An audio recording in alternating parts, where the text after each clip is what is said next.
Hi, George here, and in this video, I'll be showing you how to replace a background by removing the background from this photograph here and replacing with a new background like that.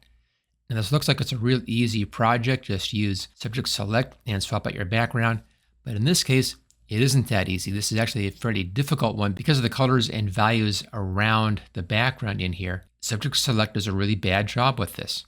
I went through and I tried all of the different techniques to remove this background, and I only came up with one that gave me what I considered good quality, and that's the most time consuming of these different techniques. But I'll show you how that's done here with a few tips and tricks to get the best quality results. Okay, let's get rid of this image there. There we go.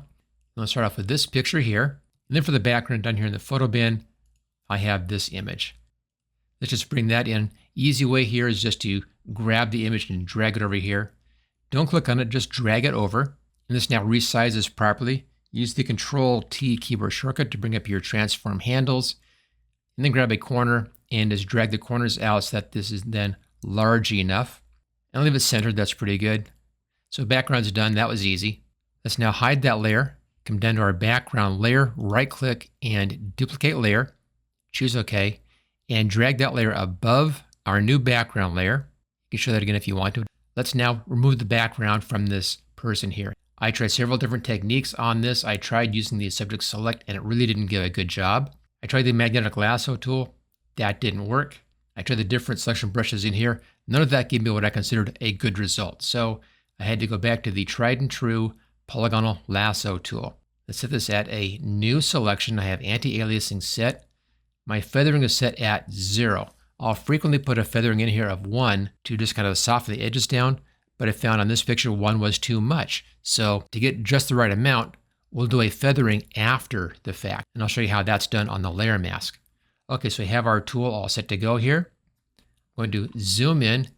Now I'm using the scroll wheel on my mouse. If your mouse happens to have a scroll wheel, you can get the zoom function by going up here to Edit, come down to Preferences and General, and it's right here, Zoom with Scroll Wheel. That's pretty easy. And I'll begin making a selection. Now with the polygonal lasso tool, don't click too fast on this. If you're going like this, making a selection, and you double click, it closes that selection. So you want to take your time, just give it a beat between each click, and you should be okay. Now I want to be in fairly close on this. I want this to be a good job, good careful job. So I'll take my time with this. I want to be just inside the edge of that here. We're going to come back and use the refine edge, but that was giving me some problems here as well. So we'll do the best we can on this and see what kind of results we can get. This may take a little bit of cleanup again. A nice thing about this tool is you can lift your hand off the mouse, you can move it around, you can reposition it. So it gives you a lot of flexibility here. Now here's one of the problems I have with this particular image. I'll hold the spacebar down here and move that. And that's the shoulder right here. It's really very close to the background, especially right in here. And Subject Select cut the whole shoulder out. That really didn't work out well at all. I've also found that if you use the refined edge wrong, it also goes back in and cuts out that shoulder. So that shoulder is a problem, again, because of the contrast in there, the color values that match the background just too much for Photoshop Elements to be able to do a good job with this. And if you have my HTG Photo Coach program, you'll have access to the working file for this. Once you finish this, you'll have access to that finished file. You also get a list of steps for this whole project, and you'll have download links for the images that I'm using in this project. All that stuff comes with the HTG Photo Coach. It's all built in, and I'll talk more about that at the end of this video. Okay, we're coming down here. Now, notice that the arm there is a little bit soft. It's part of the reason why Photoshop Elements had a real hard time finding that edge. It's just a little bit soft. It'll be a much harder edge with this selection. But we'll come back in and we'll make that perfect. Okay, spacebar again, I'll pull this up. There's the bottom of the picture. Up on the rocks here. And if you go off the page, that's fine. Just stay outside. And let's go clear over to here. Again, spacebar and move that over. And back up here. Again, spacebar. And let's come back in at that point on this rock here. Little curve areas, just put your dots closer together and let Photoshop Elements fill that in with some little short lines. That's detailed right here. So I'm going to zoom in further on this hand and finger. You can see how close that is there in values. The fingernail almost disappears into the background. Again, that's a problem when you have backgrounds and foregrounds that are very similar. Some of those nice automated tools have a real difficult time with that. So sometimes your only best option really is to come in and just do things the hard way, take the time. It isn't really that long, and this gives you the best results. I'll frequently do it this way anyway, just because I have perfect control then over my results.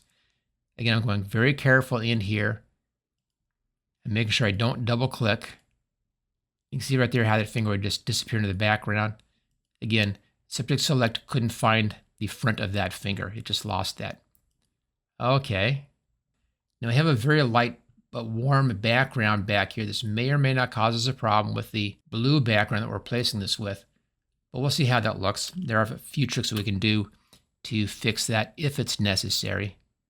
It depends upon where it's sitting. The background image, our new one, has light clouds and some blue sky, and we'll see exactly where this fits. Okay, come back here close to the beginning, double click, it then closes out that selection.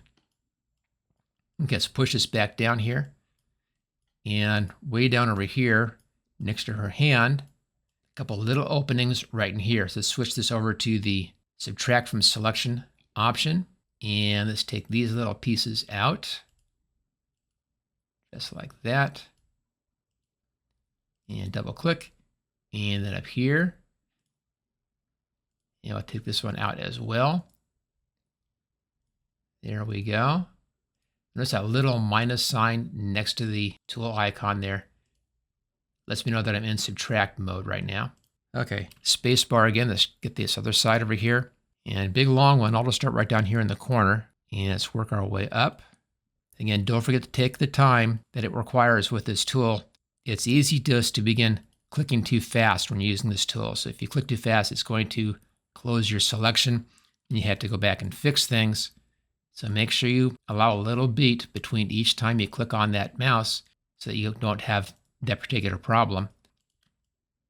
Okay, almost to the top right there. And let's work down inside here. There's a little bit above this. We'll catch that in just a second.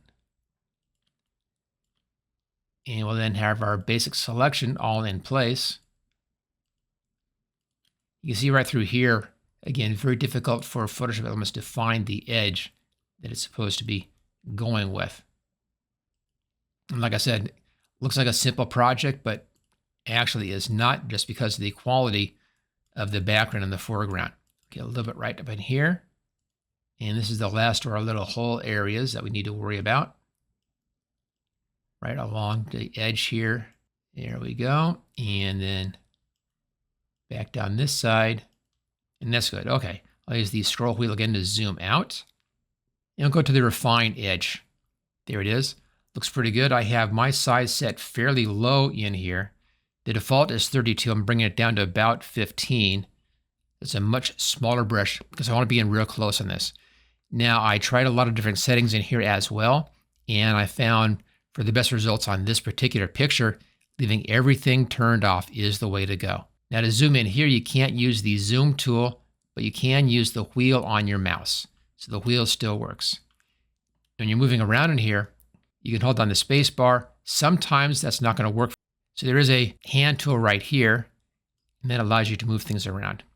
There's our refine radius tool. This is, again, real small tool in here. I'm just going to come in from the outside and brush in. And just go right along the edge of the hair. And when we get to the shoulder, I'm going to leave that shoulder alone and just get this bit of hair right over here. You know, go around the whole outside of her hair and try to get just a bit in there. Again, I'll change over here to the hand tool. And I pay close attention in here where we had a little bit of that background showing through the edge of the hair. I wanted to make sure I caught some of that. And again, this hand tool here, that's the best one to use for moving your image around when you're working with the refine edge. And we'll continue up and around. Now we can make this a bit firmer once we get this over into the layer mask. Okay, this side's easier. Not as much to worry about over on this side, so we'll just do this fairly quickly. And again, sticking with the hand tool here inside of refine edge. And come down here. Now, if it's Wispy like this, I'll often brush up into the hair like that, just kind of following the directions of the hair. That seems to work out well. Now down here, I'm going to go back and forth. I'm going to come out like this a little ways, and then up like that a little ways, and just kind of work it back and forth. And that should get those fine hairs in there for me. I think that's successful. And that's where the end of the hair is, and a little bit right down here, as I mentioned before. A little bit right on that edge right there. All right, let's output this to a new layer with layer mask. Choose OK. There's our new layer with the layer mask. This has happened for the past couple or 3 versions. This is 2024 right now. You may find that you're losing your thumbnails up here. The solution for that is just to close it down and reopen it. So I'll do that. Go up here, just do a file, and I'll do save as. And it's in my working folder here for all my projects. I'll leave it at the same file name, that's fine. Choose save, and then let's close that. Here's close, and open it back up again. That's our recent files right here. Bring it back up, and there you go, the thumbnails are back again. Again, it's a little bit of a problem in here, a little bit of a glitch I've seen for the past 2 or 3 versions of Photoshop Elements, but easy fix. Okay, everything looks pretty nice. I think we did a good job on our selection. I'll be zooming in now to take a look at the arm. And the edge of the arm is just a little bit harder than I want. Like I said, I'll frequently use the feathering that will soften down that edge. In this case, I did not use feathering. It's just a little bit hard on here. And I don't want that. So we're going to go over here to the layer mask, and let's feather this out. We'll do that by blurring the mask just a little bit. Go up here to filter, come down to blur. You want the Gaussian blur. And in here, if I did the 1 pixel, it would be like that. And it's really too soft on that edge. That's what I would have gotten if I used feathering. It's just too soft. But with the Gaussian blur, you can use decimal points in here and put this at just a 1/2 of a pixel. And that is just the right amount. That's just enough blur. It kind of matches the blur right over in here on this side of the arm against her dress. So that's what I'm looking for. Now, the nice thing about doing it this way after the fact on the layer mask is I can try different settings until I get just the one that I want. If I had used the feathering with the selection tool, I'd be stuck with that feathering level. So it gives you much more flexibility this way to get it exactly right. Choose OK. And that's good. So there's our basic picture, but it's not quite right.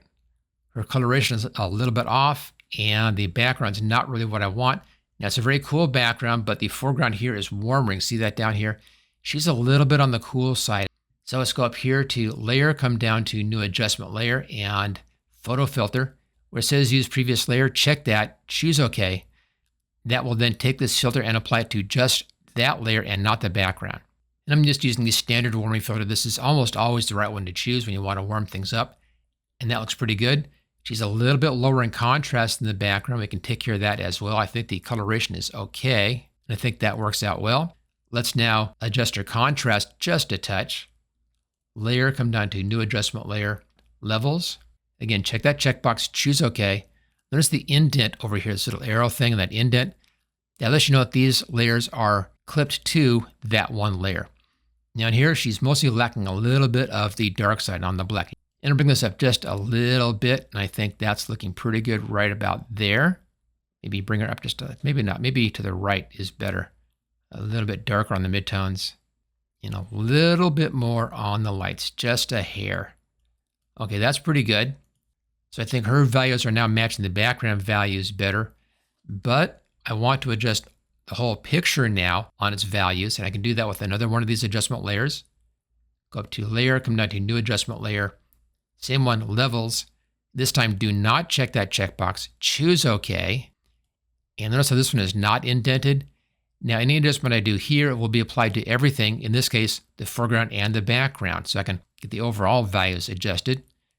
I'll go a little bit more on my darks like that, just a touch. Maybe a little bit lighter on the midtones. Just balancing those out a little bit. And a little bit more on the light side. Again, real small movements in here. And I think that's looking pretty nice. Let's just hide that and show it. So it's a subtle difference, but it adds a bit of crispness back into the image. Takes off a little bit of that dullness. Let's take a look and see how this compares. Come down here, duplicate the background layer. I'll pull this up on top like that. There's our original.